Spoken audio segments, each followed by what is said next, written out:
Hello students, I welcome you all to Samar IAS. I hope सब खैरियत से हैं, अपना बहुत ध्यान रख रहे हैं एंड सिंसियरली आप अपने एग्जामिनेशन की प्रिपरेशन में लगे हुए हैं, जमकर मेहनत कर रहे हैं। तो आज का जो हमारा सेशन है, इसमें हम लोग 14 अगस्त 2023 के जो इम्पोर्टेंट करंट अफेयर्स हैं यूपीएससी सिविल सर्विसेज के पॉइंट ऑफ व्यू से उनको डिस्कस करेंगे। साथ ही साथ हम लोग ये भी देखेंगे कि इन करंट अफेयर्स में से यूपीएससी किस तरह से क्वेश्चंस पूछ सकती है, किस तरीके के क्वेश्चंस बना सकती है प्रीलिम्स में एज वेल एज मेंस में। सो काफ़ी कुछ है जानने के लिए, शुरू करते हैं। एंड ये सारा जो सेशन है आप लोगों के लिए 14 अगस्त 2023 का जो द हिंदू न्यूज़पेपर है उसमें से बनाया गया। सबसे पहले तो मैंने पूरा न्यूज़पेपर आप लोगों के लिए पढ़ा, उसमें से फिर जो इम्पोर्टेंट करंट अफेयर्स थे सिविल सर्विसेज के पॉइंट ऑफ व्यू से उसमें से मैंने नोट्स प्रिपेयर किए एंड वही नोट्स स्लाइड्स के रूप में मैंने आपके साथ में शेयर किए। So without any further ado चलें शुरू करते हैं। पहली जो खबर है वो ये है कि Kerala, West Bengal and Tamil Nadu are among 14 states and union territories that have yet not signed the crucial Memorandum of Understanding with Union Education Ministry for implementation of a crucial flagship scheme of Center for State-run Higher Education Institutions। मतलब ये इस खबर में ये बताया गया है कि सेंट्रल गवर्नमेंट की कोई फ्लैगशिप स्कीम है स्टेट के लेवल पर जो आपके हायर एजुकेशन इंस्टीट्यूशंस चलते हैं उसके लिए। सेंट्रल गवर्नमेंट ने कोई एक स्कीम बनाई है राज्यों में चलने वाले आपके हायर एजुकेशन इंस्टीट्यूशंस वगैरह के लिए, मतलब आपकी यूनिवर्सिटीज वगैरह हो गई उनके लिए कोई स्कीम बनाई है। अब वो स्कीम लागू करवाने के लिए सेंट्रल गवर्नमेंट स्टेट से बोल रही है कि भाई आप हमारे साथ में एक एग्रीमेंट साइन कर लो या फिर एक मेमोरेंडम ऑफ अंडरस्टैंडिंग कर लो। एमओयू जो है एक तरीके का एग्रीमेंट होता है, और वो आप एग्रीमेंट वगैरह कर लो, उसके बाद में फिर हम आपके स्टेट्स में ये स्कीम लागू कर देंगे। अब क्योंकि लगभग 14 राज्यों ने ये एग्रीमेंट अभी तक नहीं किया है, जिसमें केरला, पश्चिम बंगाल और तमिलनाडु शामिल हैं, तो फिर इसलिए इन राज्यों में अभी तक ये जो स्कीम है ये लागू नहीं हो पा रही है। अब ये जो न्यूज है कि भाई इन लोगों ने ये एग्रीमेंट साइन नहीं किया, ये हमारे किसी काम की नहीं है। इसमें से यूपीएससी कोई सवाल नहीं पूछेगी। 14 स्टेट्स ने नहीं किया, 14 की जगह 24 ना करें, या इससे यूपीएससी की सेहत पे कोई फर्क नहीं पड़ने वाला, यहाँ से कोई क्वेश्चन नहीं बनेगा। इस पर्टिकुलर न्यूज में जिस स्कीम का जिक्र आ रहा है वहां से क्वेश्चन जरूर बन सकता है, और उस स्कीम को हम लोग डिस्कस करेंगे डिटेल में। स्कीम का नाम है पीएम उषा, जिसका फुल फॉर्म बनता है प्रधानमंत्री उच्चतर शिक्षा अभियान। ये जो है आपकी स्कीम है हायर एजुकेशन इंस्टीट्यूशंस वगैरह के लिए स्टेट्स में। अब ये जो है लागू नहीं हो पा रही, और लागू क्यों नहीं हो पा रही? क्योंकि मेमोरेंडम ऑफ अंडरस्टैंडिंग अभी तक स्टेट्स और सेंट्रल गवर्नमेंट की यूनियन एजुकेशन मिनिस्ट्री के बीच में हुआ नहीं है। अब ये जो मेमोरेंडम ऑफ अंडरस्टैंडिंग है साइन क्यों नहीं हो पा रहा, उसके पीछे कई सारे कारण हैं। स्टेट्स वगैरह बोल रहे हैं कि भाई ये आपका जो एमओयू है वो कहता है या फिर इसमें लिखा हुआ है कि स्टेट्स जो हैं पहले अपने राज्यों में नेशनल एजुकेशन पॉलिसी पूरी तरीके से लागू करें जो 2020 में बनी थी, उसके बाद में ही आपको पीएम उषा करके जो ये स्कीम है इसका जो फंड है जो लगभग 13,000 करोड़ रुपए के आसपास बनता है वो मिलेगा। तो क्योंकि कई सारे राज्यों को नेशनल एजुकेशन पॉलिसी के इम्प्लीमेंटेशन से रिलेटेड कई सारे एतराजात हैं अभी तक, तो इसलिए वो इसको साइन नहीं कर रहे हैं। तो ये तो जो है आपकी खबर हो गई। हम लोग अब बात करेंगे पीएम उषा के बारे में कि ये पीएम उषा जो है वो क्या स्कीम है और इसमें से फिर क्वेश्चंस वगैरह किस तरीके से बनाए जा सकते हैं। तो प्रधानमंत्री उच्चतर शिक्षा अभियान के नाम से जो पीएम उषा स्कीम है, it is the new name of ministries scheme to improve quality of higher education in state universities through curricular and program changes, teacher training, physical and digital infrastructure, accreditation and enhancing employability।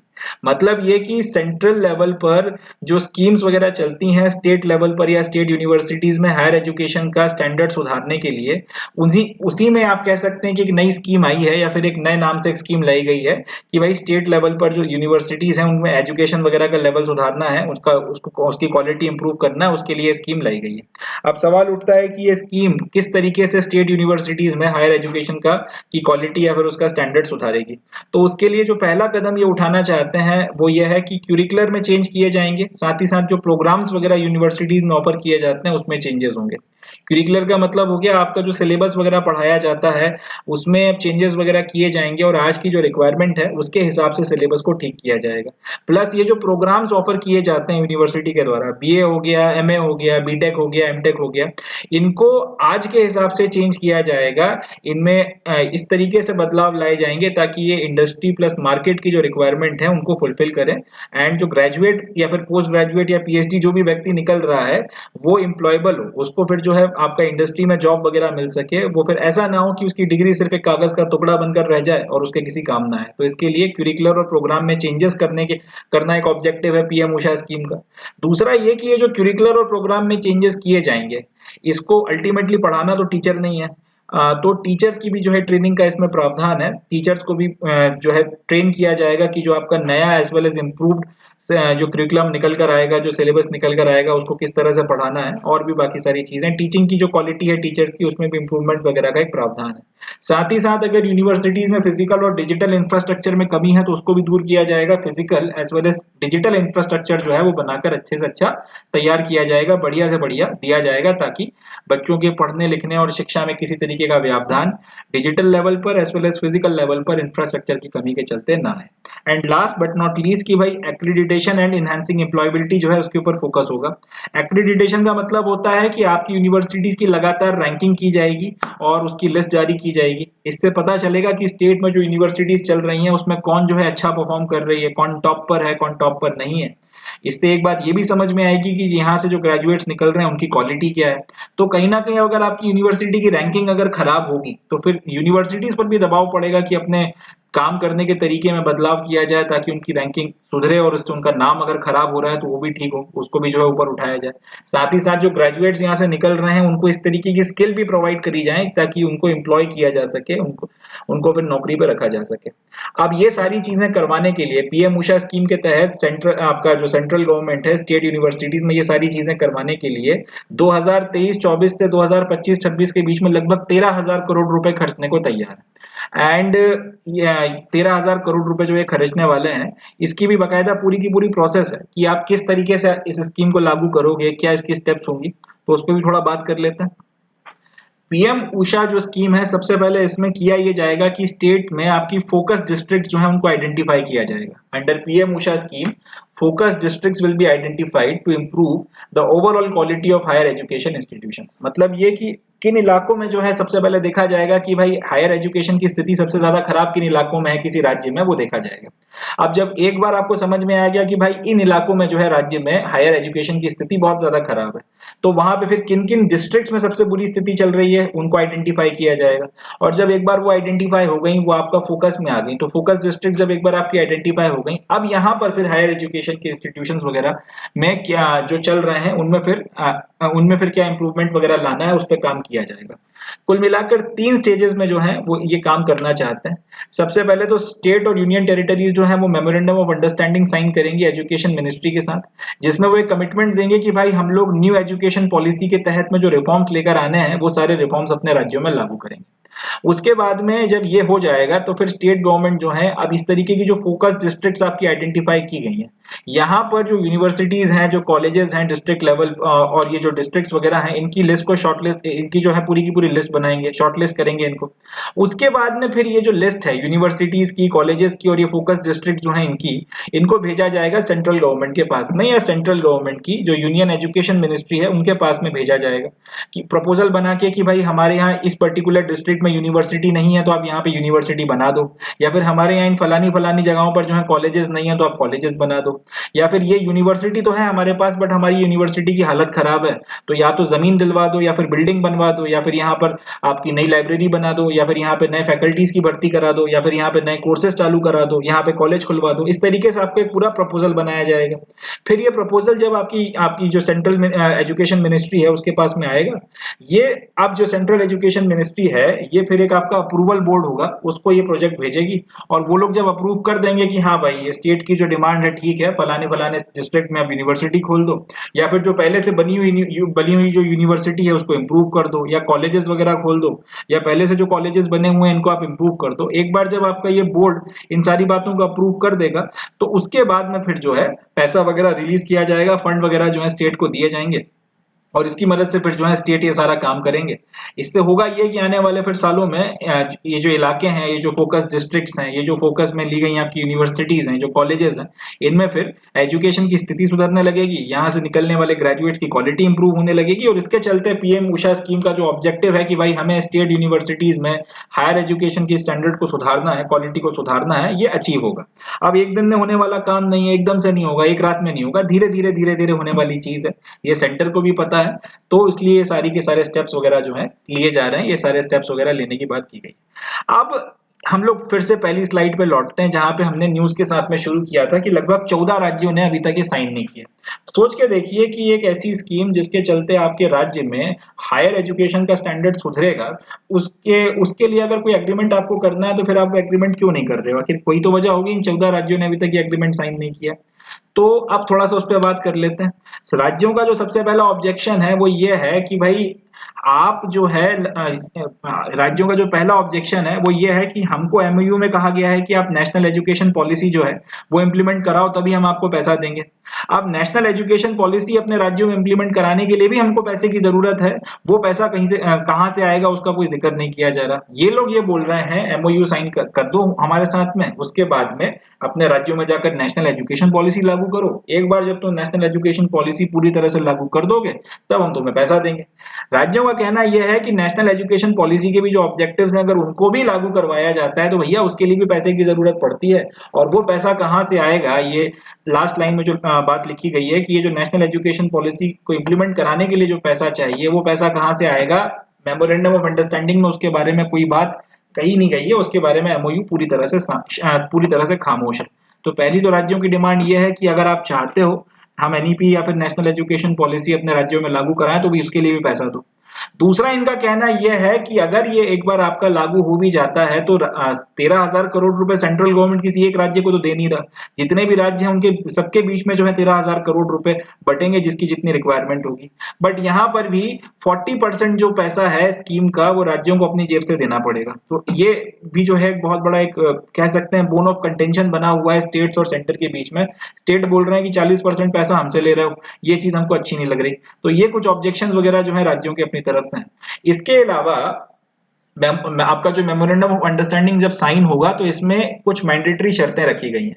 इसमें यह बोला गया है कि states को अपने अपने राज्यों में एडमिनिस्ट्रेटिव, एकेडमिक और एक्रीडेशनल और गवर्नेंस में रिफॉर्म्स वगैरह करना पड़ेंगे जो नेशनल एजुकेशन पॉलिसी 2020 में कहे गए। एक बार फिर से सुनिए क्या बोला गया है। एडमिनिस्ट्रेटिव लेवल पर आपको अपनी यूनिवर्सिटीज वगैरह में और बाकी सारे जो आपका जो पूरा एजुकेशन का तंत्र चल रहा है उसमें रिफॉर्म करना पड़ेंगे। एडमिनिस्ट्रेटिव में रिफॉर्म करना अपने आप में एक बहुत बड़ा कह सकते हैं कि मुश्किल काम है, क्योंकि ब्यूरोक्रेसी एक दिन में या 2 दिन में नहीं सुधरती। रिफॉर्म्स वगैरह अगर आप लेकर भी आओगे तो कहीं ना कहीं वो उसमें से फिर कुछ ना कुछ लूप होल्स निकाल लेते हैं। कुल मिलाकर ये आप इस तरह से कह लीजिए कि एडमिनिस्ट्रेटिव एक्सरसाइज बहुत मुश्किल है। आपने अगर 90 किलो का वजन बना रखा है तो वहां से अब आपसे ये बोला जा रहा है कि 2 महीने या 3 महीने में तुम 6 पैक एप्स बनाओ और वजन आपका 50 किलो कम कर लो, जो अगर इम्पॉसिबल नहीं है तो नेक्स्ट टू इम्पॉसिबल तो जरूर है। तो राज्यों का कहना यह है तो ये दिक्कत है कि आपने कंपलसरी कर दिया है कि एडमिनिस्ट्रेटिव जो है रिफॉर्म्स लेकर आओ और रिजल्ट दो। इतना आसान नहीं होता। एकेडमिक लेवल पर फिर जो रिफॉर्म्स वगैरह करने हैं वो आप लेकर आओ। या एकेडमिक लेवल पर जो रिफॉर्म्स है नेशनल एजुकेशन पॉलिसी को लागू करवाने को लेकर, इसमें कई सारे राज्यों की अपनी अपनी अलग अलग जो है दिक्कतें हैं। तमिलनाडु को लैंग्वेजेस के साथ में कुछ प्रॉब्लम है, केरला की कुछ अपनी अलग दिक्कतें हैं, आंध्र प्रदेश हो गया, महाराष्ट्र हो गया, गुजरात हो गया, राजस्थान हो गया, नॉर्थ ईस्ट के स्टेट्स हो गए। हर एक राज्य की या कुछ राज्यों की अपनी अपनी स्पेसिफिक इश्यूज हैं। तो उसके चलते वो जो है वो उस तरीके के एकेडमिक रिफॉर्म्स अभी करना नहीं चाहते या उस रेट पर नहीं करना चाहते जिस रेट पर एमओयू में कहा गया है कि आपको करना पड़ेगा। तीसरी चीज आती है एक्रीडिटेशन। एक्रीडिटेशन का मतलब होता है कि आपने भाई लगातार रैंकिंग वगैरह लेनी है, प्लस आपको जिस तरीके रैंकिंग वगैरह बनानी है और लगातार आपको रैंकिंग जो है हायर एजुकेशन इंस्टीट्यूशंस की वो रिलीज करनी है। And last but not least कि आपको गवर्नेंस के रिफॉर्म्स वगैरह लेना है। तो राज्यों का कहना यह है कि भाई ये सारी चीजें कंपलसरी बनाई गई हैं और ये इतना आसान नहीं है जितना आसान इसमें पेपर में लिख दिया गया। इसके अलावा एक एकेडमिक क्रेडिट बैंक बनाने की बात की गई है कि जो भी व्यक्ति आपका ग्रेजुएशन वगैरह में या पीजी में या फिर पोस्ट ग्रेजुएशन में या फिर अगर पीएचडी में एडमिशन लेता है तो उसका एक एकेडमिक क्रेडिट बैंक बनाया जाए। अगर कोई व्यक्ति आपका एडमिशन ले रहा है तो एडमिशन लेने की प्रक्रिया जो है उसको सरल बनाया जाए, और अगर वो बीच में छोड़ना चाहता है, पूरा कोर्स करके जा रहा है या फिर बीच में अगर छोड़ना चाहता है तो उसको फ्लेक्सिबल कराया जाए।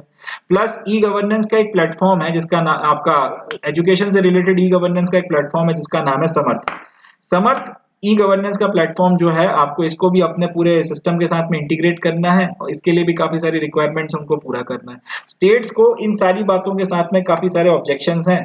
जैसा कि मैंने बताया, सबसे पहला रोना तो फंड्स का है। दूसरी बात ये कि ये जो सारे एकेडमिक, एडमिनिस्ट्रेटिव, एक्रीडेशन और गवर्नेंस के रिफॉर्म्स हैं ये एक रात में या 2 दिन में हो नहीं जाएंगे। प्लस इसके लिए जिस तरीके की आपकी एक्सरसाइज लगेगी, जो फंड वगैरह लगेंगे, जो पैसा लगेगा, वो सारा स्टेट्स के पास में है नहीं। तो काफी सारे, और इसके अलावा उनके अपने अपने अलग अलग ऑब्जेक्शंस नेशनल एजुकेशन पॉलिसी में भी कई सारी चीजों को लेकर है। तो इन सब चीजों के चलते स्टेट जो है अभी तक इस पर्टिकुलर स्कीम में आए नहीं है। अभी तक स्टेट्स ने एमओयू साइन नहीं किया, और इसलिए ये फंड्स जो 13,000 करोड़ रुपए सेंट्रल गवर्नमेंट ने इसके लिए निकाल के रखे हैं, वो अभी तक रिलीज नहीं हो पाए, और ये स्कीम जो है राज्यों में पूरी तरीके से लागू, कम से कम इन 14 राज्यों में और यूनियन टेरिटरीज में अब तक ये स्कीम लागू नहीं हुई है।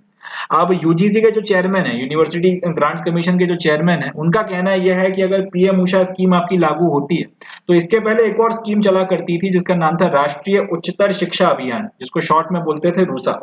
ये जो राष्ट्रीय उच्चतर शिक्षा अभियान के जो ऑब्जेक्टिव्स थे कि भाई हम भी जो है आपका शिक्षा का जो आपका लेवल है स्टेट के लेवल पर, उसमें इंप्रूवमेंट करना चाहते हैं, सेंट्रल लेवल पर भी जो है हम इंप्रूवमेंट करना चाहते हैं, इस तरीके के काफी सारे आपके ऑब्जेक्टिव्स थे। तो यूजीसी के चेयरमैन का कहना यह है कि अगर पीएम उषा स्कीम लागू होती है स्टेट्स में, तो इसके चलते ये जो राष्ट्रीय उच्चतर शिक्षा अभियान के नाम से हम लोग स्कीम चला रहे थे, उसका जो विजन था, उसके जो ऑब्जेक्टिव्स थे, वो कहीं ना कहीं पूरे होंगे, या फिर उसी विजन को ये स्कीम जो है आगे लेकर चल रही है। इससे आपका it will improve the access, equity and quality of higher education in states. इससे क्या होगा, राज्यों में एक तो ज्यादा से ज्यादा लोगों को हायर एजुकेशन के प्रति एक्सेस मिलेगा, दूसरा सब लोगों को बराबरी से हायर एजुकेशन में जाने का मौका मिलेगा, प्लस हायर एजुकेशन की जो क्वालिटी है राज्यों में वो सुधरेगी। तो ये जो है पीएम उषा स्कीम के बारे में कुछ बातें हैं जो 14 अगस्त का जो न्यूज़पेपर था उसमें आई थी, इसमें से फिर मैंने ये आपके साथ में शेयर करी है। अब यहाँ से सवाल कौन कौन से बन सकते हैं उसके बारे में हम लोग बात करते हैं। यूपीएससी यहाँ से एक सवाल तो यही पूछ सकती है कि पीएम उषा जो स्कीम है इसका ऑब्जेक्टिव क्या है। तो अपने को याद रखना है कि पीएम उषा स्कीम का जो ऑब्जेक्टिव है वो स्टेट्स में जो आपका हायर एजुकेशन है उसकी क्वालिटी को इंप्रूव करना है। अगर यहाँ पे ट्विस्ट करने के लिए स्टेटमेंट ये बनाया जाए यूपीएससी के द्वारा कि भाई पीएम उषा स्कीम का ऑब्जेक्टिव है कि हम आपका सेंट्रल लेवल और स्टेट लेवल दोनों पर हायर एजुकेशन की आपके जो इंस्टीट्यूशन उनकी क्वालिटी को इंप्रूव करना चाहते हैं, तो क्या ये स्टेटमेंट सही है या गलत है? जवाब हो जाएगा कि ये स्टेटमेंट गलत है, क्योंकि ये स्कीम स्पेसिफिकली स्टेट्स के लिए है, तो ये अपने को ध्यान में रखनी है बात। दूसरा ये कि यहाँ से एक स्टेटमेंट बनाया जा सकता है कि भाई पीएम उषा स्कीम जो है राज्यों में लागू करवाने की पहली शर्त यह है कि राज्यों में नेशनल एजुकेशन पॉलिसी लागू होनी चाहिए। बात सही है या गलत है? तो ये बात बिल्कुल सच है। एमओयू में बाकायदा लिखा हुआ है कि अगर आपके राज्य में अभी तक नेशनल एजुकेशन पॉलिसी लागू नहीं हुई है तो पहले लागू करवाओ, उसके बाद ही पीएम उषा स्कीम का पैसा मिलेगा। यानी कि जब तक आप एनईपी नहीं लागू करोगे, नेशनल एजुकेशन पॉलिसी लागू नहीं करोगे, तब तक पीएम उषा के लिए पैसा नहीं देंगे। तो पहले ये करो, उसके बाद में ये होगा। ये वही वाली बात है कि पहले आप पूरा खाना खाओ तो उसके बाद में फिर आपको स्वीट या फिर आपको केक खाने के लिए मिलेगा, मिठाई तब तक नहीं मिलेगी जब तक पूरा खाना खत्म नहीं करोगे। तो एक तरीके से वो कैरेट एंड स्टिक वाली बात है कि ये कर दो तो उसके बाद हम लोग ये चीज आपको कर देंगे, नहीं करोगे तो फिर हम नहीं करेंगे ये वाली चीज। वो वाला जो है हिसाब किताब यहाँ पे बना हुआ है। तो ये सवाल भी यहाँ से बन सकता है कि एनईपी जो है उसका इम्प्लीमेंटेशन एक प्री रिक्विसाइट है पीएम उषा के इम्प्लीमेंटेशन के लिए राज्यों में। तो ये हमको याद रखना है, स्टेटमेंट सही है। तीसरा ये कि ये पीएम उषा स्कीम जो है ये क्या करना चाहती है, तो ये सारे के सारे ऑब्जेक्टिव्स वगैरह जो है इनको अचीव करना चाहती है, और इसकी मदद से ये आपके राज्यों में हायर एजुकेशन की स्थिति वगैरह को ठीक करेगी। क्या क्या करेगी? आपका जो क्यूरिकुलर चल रहा है और जो प्रोग्राम्स चल रहे हैं उसमें भी चेंजेस करने का प्लान है इनका। टीचर ट्रेनिंग भी ये लोग करना चाहते हैं, फिजिकल और डिजिटल इंफ्रास्ट्रक्चर भी सुधारना चाहते हैं, और एक्रीडेशन करके आपकी जो रैंकिंग्स हैं यूनिवर्सिटी की वो लगातार लेना चाहते हैं, एम्प्लॉयबिलिटी वगैरह जो है वो बढ़ाना चाहते हैं। अब अगला सवाल ये कि पीएम उषा स्कीम जो है वो 1 साल के लिए लागू की गई है, 2 साल के लिए लागू की गई है, 3 साल के लिए की गई है। तो जवाब है 2023-24 से 25-26। फिलहाल तो 1 साल के लिए आपका ये फिलहाल तो जो है इसी टाइम पीरियड के लिए है, 23 से 26 के बीच में आप 2 साल के लिए मान सकते हैं। मगर पूरी संभावना है कि अगर इस स्कीम के चलते फायदा होता है, अगर इस स्कीम के चलते आपको रिजल्ट्स देखने को मिलते हैं तो उसको भी और आगे बढ़ाया जाएगा। तो फिलहाल अभी 23-24 से 25-26 तक ही चलेगी, मगर इसके आगे बढ़ने की पूरी संभावनाएं हैं। एंड फिर ये अगली चीज आ जाती है यहाँ से कि भाई फोकस डिस्ट्रिक्ट नाम की डिस्ट्रिक्ट्स अभी जो है न्यूज में काफी बनी हुई हैं। तो ये जो फोकस डिस्ट्रिक्ट्स हैं ये इनमें से किससे रिलेटेड है? 4 ऑप्शन आपको दे दिए जाएंगे। एजुकेशन से रिलेटेड है, मनरेगा से रिलेटेड है, आपका गति शक्ति से रिलेटेड है, या किसी और चीज से रिलेटेड है। तो याद रखिएगा फोकस डिस्ट्रिक्ट की बात पीएम उषा स्कीम में की गई है, ये फोकस डिस्ट्रिक्ट आपका एजुकेशन से रिलेटेड है। तो ये क्वेश्चन यहाँ से बनकर तैयार हो सकता है। एंड लास्ट क्वेश्चन यहाँ से ये बन सकता है कि भाई पीएम उषा स्कीम जो है इसके ऊपर मेंस में सवाल पूछा जा सकता है कि आखिर इससे राज्यों के एजुकेशन को जो है सुधारने में कितनी मदद मिलेगी। तो वहां पर आपको फिर पीएम उषा स्कीम के तीनों ऑब्जेक्टिव लिखना पड़ेंगे कि भाई ये चीजें जो है पीएम उषा स्कीम के तहत में की जा रही हैं। उसके बाद में फिर आप अपने एग्जांपल्स वगैरह भी देंगे कि इससे फायदा तो होगा, एंड नो डाउट राज्यों की जो है स्थिति वगैरह एजुकेशन की सुधरेगी। तो इस तरीके से पीएम उषा स्कीम के जो ऑब्जेक्टिव्स हैं, किस तरीके से ये इस काम को करने वाले हैं, अगर पीएम उषा स्कीम के बारे में मेंस में सवाल पूछा जाता है तो आप लिख सकते हैं। या फिर अगर ये पूछा जा सकता है कि भाई हायर एजुकेशन वगैरह जो है उसको सुधारने के लिए क्या क्या किया जा सकता है, सरकार क्या कर रही है अभी और क्या कमी है, क्या करना है, तो वहां पर पीएम उषा स्कीम जो है इसके एग्जाम्पल को कोट किया जा सकता है। इतने सवाल वगैरह जो है यहाँ से बनकर हमारे तैयार होते हैं, और इसलिए ये जो पीएम उषा स्कीम है वो इंपॉर्टेंट हो जाती है। चलें, तो ये यहीं पे खत्म होती है। अब हम लोग बढ़ते हैं नेक्स्ट खबर की तरफ।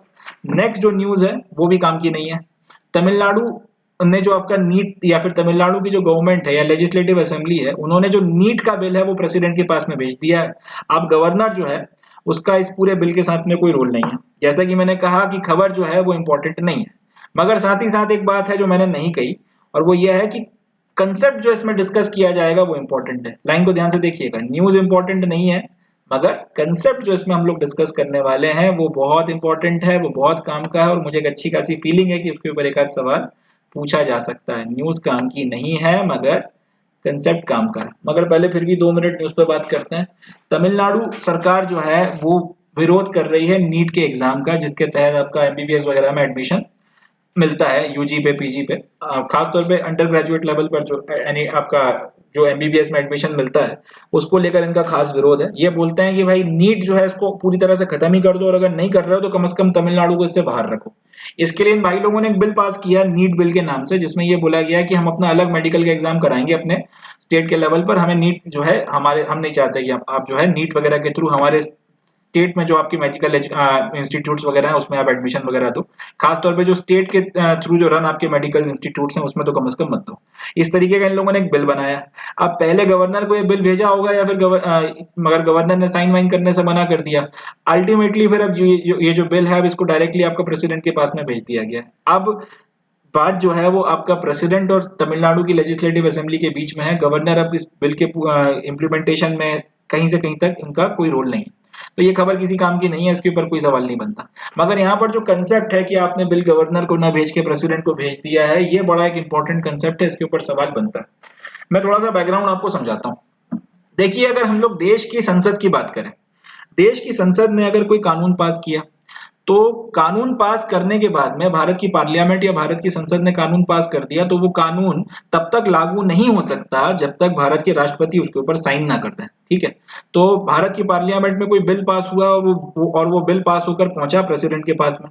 अब जब पार्लियामेंट के द्वारा पास किया गया कोई बिल प्रेसिडेंट के पास में आता है साइन करने के लिए, तो प्रेसिडेंट के पास में कुछ ऑप्शंस होते हैं उस बिल को लेकर। पहला ऑप्शन तो ये होता है कि भाई प्रेसिडेंट उसके ऊपर साइन कर दें और अपना एसेंट या फिर अपनी अनुमति दे दें। तो जैसे ही प्रेसिडेंट साइन करेंगे वैसे ये जो बिल है जो संसद के द्वारा पास किया गया है वो एक कानून बन जाएगा और उसके बाद में लागू हो जाएगा। दूसरा ऑप्शन ये बन सकता है कि प्रेसिडेंट उसके ऊपर साइन करने से मना कर दें, अपना एसेंट देने से मना कर दें। तीसरा ऑप्शन ये बन सकता है कि प्रेसिडेंट जो है इस बिल को आपके पार्लियामेंट के रिकंसिडरेशन के लिए रिटर्न कर दें, यानी कि वो पार्लियामेंट को ये बिल फिर से भेज दें बिना साइन किए और वो बोलें कि यार इसके ऊपर पुनर्विचार करो, फिर से डिबेट डिस्कशन करो और उसके बाद में फिर जो है अगर बिल पास होता है तो फिर मेरे पास में भेजना। चौथा ऑप्शन जो प्रेसिडेंट के पास में है वो ये है कि प्रेसिडेंट उसके ऊपर कोई एक्शन ही ना ले, ना तो वो उस पर साइन करें, ना उस पर साइन करने से मना करें, ना वो उसको पार्लियामेंट के पास में वापस लौटाएं, बस उस बिल को जो है वो पेंडिंग पटक के रखें अपने पास में। और इस तरीके से जो है वो बिल कभी लागू ही नहीं हो पाएगा, क्योंकि कॉन्स्टिट्यूशन ने इस तरीके की कोई टाइम लिमिट नहीं रखी कि प्रेसिडेंट के इतने इतने टाइम पीरियड में जो है किसी बिल के ऊपर साइन करना होता है। तो अगर प्रेसिडेंट ने कोई एक्शन ही नहीं लिया, ना पॉजिटिव एक्शन लिया कि साइन किए, ना नेगेटिव एक्शन लिया है कि साइन करने से मना किया है, ना आपने ये बोला है कि भाई बिल को वापस लेकर जाओ और रिकंसिडर करो और उसके बाद मेरे पास भेजना एंड तब जो है फिर देखा जाएगा आगे। तो अगर कोई भी एक्शन भी नहीं, अगर कोई एक्शन नहीं लिया, बस उस बिल को जो है इंडेफिनेट टाइम तक अगर आपने पेंडिंग रखा तब भी वो बिल खत्म हो जाएगा। बहरहाल, अगर प्रेसिडेंट ने पार्लियामेंट के पास में एक बिल रिकंसिडरेशन के लिए भेज दिया और पार्लियामेंट ने उस पर रिकंसिडरेशन कर उसको फिर पास कर दिया, भले ही उसको उसमें कुछ चेंजेस किए हों या फिर उसमें चेंजेस ना किए हो, मगर अगर उसको पास कर फिर आपने प्रेसिडेंट के पास में भेज दिया, तब प्रेसिडेंट को उस बिल के ऊपर साइन करना ही पड़ेंगे, तब प्रेसिडेंट उस बिल के ऊपर साइन करने से मना नहीं कर सकते हैं। याद रखिएगा, भारत के राष्ट्रपति के पास में, भारत की संसद के द्वारा पास किया हुआ कोई बिल आया, भारत के राष्ट्रपति के पास में 4 ऑप्शन थे, या तो साइन कर दो, या साइन करने से मना कर दो, या बिल को लौटा दो, या फिर कोई एक्शन मत लो, बिल को पेंडिंग रखो। अगर बिल को लौटा दिया गया है और उसके बाद में संसद ने फिर पास करके राष्ट्रपति के पास में फिर भेज दिया है, तब राष्ट्रपति के पास में कोई चारा नहीं बचता, तब उनको उसके ऊपर साइन करना ही पड़ते हैं। ये बात हो गई राष्ट्रपति और संसद के रिस्पेक्ट में। अब हम लोग बात करते हैं स्टेट लेवल पर क्या कहानी है। स्टेट लेवल पर अगर स्टेट की लेजिस्लेटिव असेंबली ने कोई बिल पास किया है, या स्टेट के लेवल पर अगर कोई बिल पास हुआ है, तो वो बिल पास होने के बाद में जाता है स्टेट के गवर्नर के पास में कंसिडरेशन के लिए। अब गवर्नर के पास भी प्रेसिडेंट की तरह कुछ ऑप्शंस होते हैं, या तो वो उस बिल के ऊपर साइन कर दे, जैसे ही उसने उस बिल के ऊपर साइन किया तो वैसे ही वो बिल जो है कानून बन जाता है और उस राज्य में लागू हो जाता है, या फिर वो उस बिल के ऊपर साइन करने से मना कर दे। तीसरा ये हो सकता है कि वो बिल को राज्य की जो लेजिस्लेटिव असेंबली है उसके रिकंसिडरेशन के लिए लौटा दे, और चौथा ये हो सकता है कि वो बिल को प्रेसिडेंट के कंसिडरेशन के लिए रिजर्व कर ले। बहुत इंपॉर्टेंट है, ध्यान से सुनिएगा। गवर्नर के पास में 4 ऑप्शंस हैं जब स्टेट लेजिस्लेटिव असेंबली का पास किया हुआ बिल उसके पास में आता है। या तो भाई तुम साइन कर दो, साइन करोगे तो वो आपका लॉ बन जाएगा, लॉ बनकर लागू हो जाएगा, या फिर तुम साइन करने से मना कर दो, या फिर तुम जो है बिल को रिकंसिडरेशन के लिए लौटा दो स्टेट लेजिस्लेटिव असेंबली की, या फिर तुम उस बिल को प्रेसिडेंट के कंसिडरेशन के लिए रिजर्व कर लो। ठीक है जी। अब अगर गवर्नर ने प्रेसिडेंट के रिकंसिडरेशन के लिए किसी बिल को रिजर्व कर दिया है, या प्रेसिडेंट के कंसिडरेशन के लिए किसी बिल को रिजर्व कर दिया है, तब उस बिल को फिर भेजा जाता है प्रेसिडेंट के पास में। अब राज्य के द्वारा ये जो राज्य का पास किया हुआ बिल जब प्रेसिडेंट के पास में आता है, तब प्रेसिडेंट के पास में इस बिल के रिस्पेक्ट में भी 4 ऑप्शंस हैं।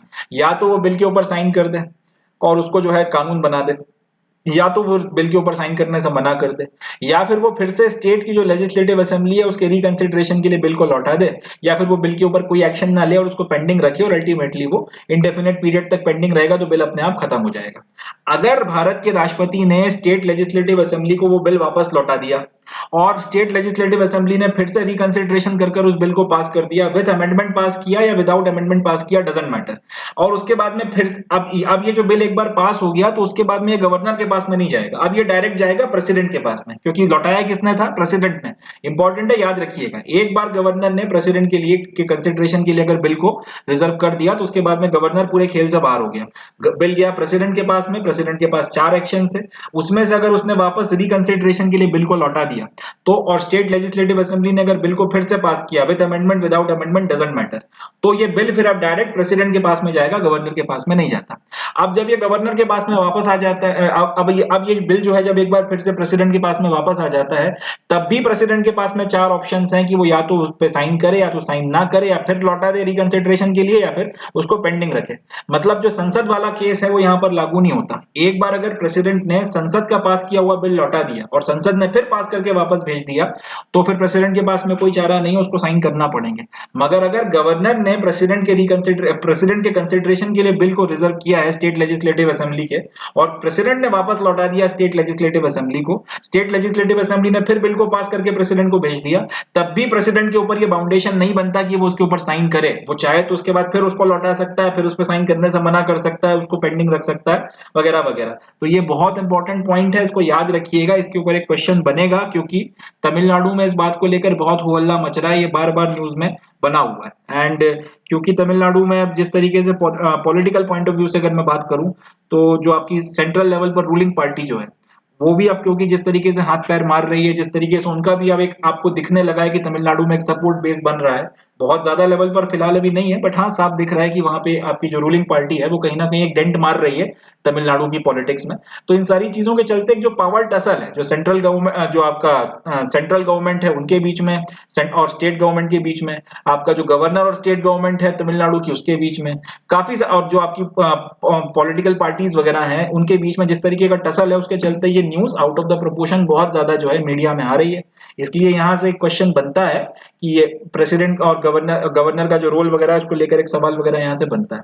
तो ये मैंने पूरा का पूरा जो कंसेप्ट है आपके साथ में इसीलिए डिस्कस किया है कि अब अगर किसी भी तरीके का सवाल यहाँ से पूछा जाए तो आप उसका जवाब दे सकें, आप जो है उसका जवाब बड़े आसानी से दे पाएंगे। याद रखिएगा, भारत के राष्ट्रपति के पास में अगर स्टेट लेजिस्लेटिव असेंबली का कोई बिल आता है और फिर अगर राष्ट्रपति लौटा देता है और फिर वो पास होकर वापस राष्ट्रपति को भेजा जाता है, तो भी राष्ट्रपति के ऊपर कोई ऐसी बाउंडेशन नहीं है कि वो साइन करे। पार्लियामेंट के केस में बाउंडेशन लागू होती है, स्टेट गवर्नमेंट्स के केस में बाउंडेशन लागू नहीं होती। यहाँ से क्वेश्चन बनता है, अगर पूछा जाए तो अब आप इसका जवाब आसानी से दे सकते हैं। So that's it from my side for today. आज का जो आपका जो पेपर था 14 अगस्त 2023 का, इसमें इससे ज्यादा इंपॉर्टेंट करंट अफेयर्स वगैरह नहीं थे। अब सेशन खत्म करने के पहले दो अच्छी खबर आप लोगों के लिए। जो आपके द हिंदू के एडिटोरियल्स वगैरह आते हैं, तो इन एडिटोरियल्स वगैरह की एक अलग से मैं सेपरेट सीरीज शुरू कर रहा हूँ। जो भी आपके इंपॉर्टेंट एडिटोरियल्स हैं यूपीएससी के पॉइंट ऑफ व्यू से, उसमें से जो भी हमारे काम का मसाला है, जो हम लोग मेंस में इस्तेमाल कर सकते हैं, वो सारा मैं उन एडिटोरियल्स वगैरह के डिस्कशन में आप लोगों के साथ में शेयर किया करूंगा। प्लस साइंस एंड टेक्नोलॉजी का जो हमारे हर 2-3 दिन में आर्टिकल्स वगैरह आते रहते हैं, प्लस जो संडे के दिन आपका साइंस एंड टेक्नोलॉजी का द हिंदू में डेडिकेटेड एक 2 पेज निकल कर आते हैं, उसकी भी मैं एक सेपरेट सीरीज लेकर आ रहा हूँ। इसकी वजह यह है कि साइंस एंड टेक्नोलॉजी के जो ये लेक्चर्स वगैरह हैं, इनको इकट्ठा एक तरफ एक साथ पढ़ना ज्यादा बेटर रहेगा। इसकी मैं एक अलग प्लेलिस्ट आप लोगों के लिए बनाऊंगा, तो आप डायरेक्ट उसको एक्सेस कर सकते हैं, साइंस एंड टेक्नोलॉजी सारा फिर जो है लाइन से देख सकते हैं। यही बात आपकी एडिटोरियल्स वगैरह पे लागू होती है, क्योंकि एडिटोरियल्स में जो जनरली कंसेप्ट दिए जाते हैं या जो भी टॉपिक्स वगैरह हैं, वो मेंस के पॉइंट ऑफ व्यू से तो बहुत काम के होते हैं, मगर प्रीलिम्स के पॉइंट ऑफ व्यू से उतने काम के नहीं होते।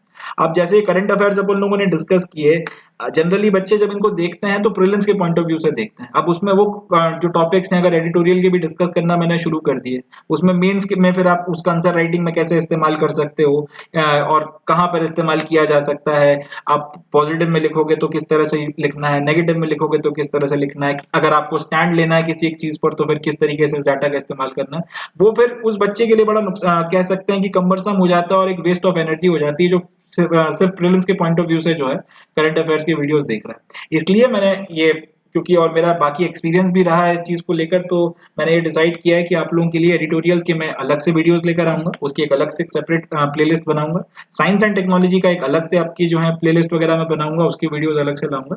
एंड ये जो अपने सेशंस है, इसमें अपन लोग हार्डकोर प्रीलिम्स को ध्यान में रखते हुए करंट अफेयर्स वगैरह को डिस्कस करेंगे। सो ये मेरी तरफ से बस that's it's from my side for today's session. Next session में मिलते हैं, 15 अगस्त के जो करंट अफेयर्स वगैरह हैं वो डिस्कस करेंगे, और फर्दर इसके अलावा जो भी आपके दूसरे जो एडिटोरियल्स वगैरह हैं या फिर जो साइंस एंड टेक्नोलॉजी के वीडियोस वगैरह हैं वो भी देखिए। उसमें भी हम लोग डिस्कस करेंगे कि किस तरीके से आपका जो है क्वेश्चंस वगैरह फ्रेम किए जा सकते हैं और कैसे क्या जवाब देना है। एंड जैसे ही इस महीने के आपके करंट अफेयर्स वगैरह खत्म होते हैं, तो उसके बाद में फिर मैं एमसीक्यू की पूरी एक सीरीज भी लेकर आऊंगा, जिसमें हम लोग फिर इनके ऊपर बनाए गए एमसीक्यूज वगैरह को सॉल्व भी करेंगे। तो काफी कुछ है करने के लिए, काफी सारी चीजें हैं जानने के लिए। जुड़े रहिए समर आईएएस के साथ में। एंड मेरी गारंटी है, जैसा कि मैंने अपने इंट्रोडक्टरी वीडियो में भी कहा था, जिन लोगों ने नहीं देखा है जाकर आप देख सकते हैं, समर आईएएस के साथ में जुड़ना आपकी यूपीएससी की प्रिपरेशन के लिए एक मील का पत्थर साबित होगा। मेहनत करते रहें, आगे बढ़ते रहें एंड जुड़े रहें समर आईएएस के साथ में। And I promise you, you are going to make it to UPSC, क्योंकि समर शेष है। थैंक यू, जय हिंद।